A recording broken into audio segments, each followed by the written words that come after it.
Le jury écuménique de la bande dessinée, chaque année, repère dans la production des mois écoulés une bande dessinée qui le séduit par ses qualités esthétiques et la chaleur des rêves ou des idéaux qu'elle met en scène. Ici, pour les mots des auteurs, on a Mohamed Aredjad et Cédric Liano. Cédric Liano, il est ici. C'est lui qui a fait le boulot. Et Mohamed, c'est l'auteur, c'est le héros. C'est le héros, il n'est pas là, il est dans le livre. Voilà comment ils ont procédé.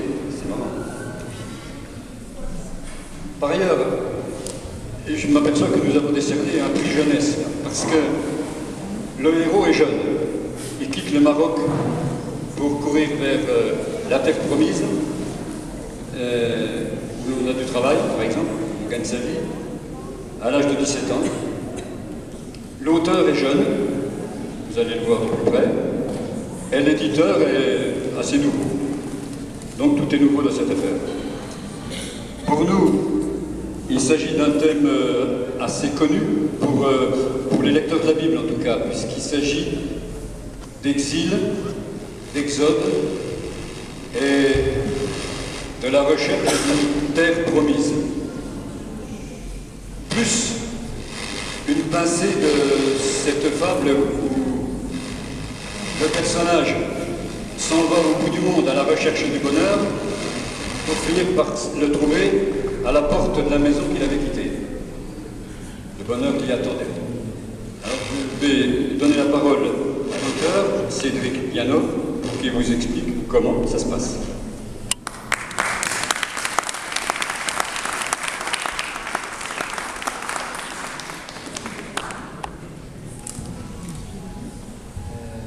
Bonjour à tous.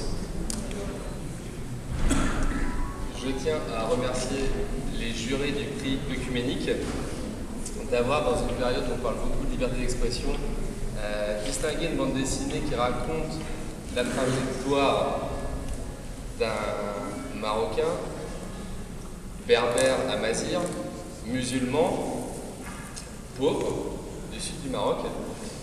Cette histoire racontée par un type qui est issu des migrations du XXe siècle, moi, d'une tradition plutôt anticléricale, amoureux d'une catholique. Donc par rapport au principe œcuménique, je pense qu'on est à peu près dans le... Et donc je vous remercie d'avoir souligné, de l'avoir vu. Je vous l'apprends. Concernant l'histoire de Mohamed, pourquoi est-ce qu'il était important pour moi de la raconter? Parce qu'on vit là une injustice, parce que des hommes ont décrété qu'il fallait mettre des frontières, parce que très récemment, des hommes ont décidé qu'il faudrait des visas, et c'est très récent. Et bien on voit d'autres hommes, alors là on est dans une église, on peut le dire, nos frères, qui vont mourir en essayant d'accéder à une vie différente. Et j'en termine. Pourquoi aussi cette histoire? Pourquoi je veux raconter Mohamed? Ce qu'il a vécu, c'est parce que moi j'ai fait le voyage dans le sens inverse. J'ai quitté l'Europe, j'étais encore plus jeune, j'en pouvais plus de l'Europe, ma terre promise c'était le Maroc par rapport à mon histoire familiale, et j'ai acheté un ticket d'avion et je suis parti au Maroc et j'ai été confronté entre mes rêves, la réalité. Et j'ai rencontré Mohamed, nous sommes devenus amis, et c'est après qu'il m'a raconté son histoire, qui en fait ressemblait étrangement à la mienne. Il avait la chance d'avoir des parents aimants, il roulait pas sur l'or, mais ça allait. Simplement, il voulait étendre un petit peu la surface de la cage, aller voir un peu plus loin. Et pour ça, il a dû risquer sa vie. Et puis, ce qui lui est arrivé, je vous laisse le découvrir dans la bande dessinée, et je vous invite à venir en parler avec plaisir. Donc merci beaucoup. Merci beaucoup.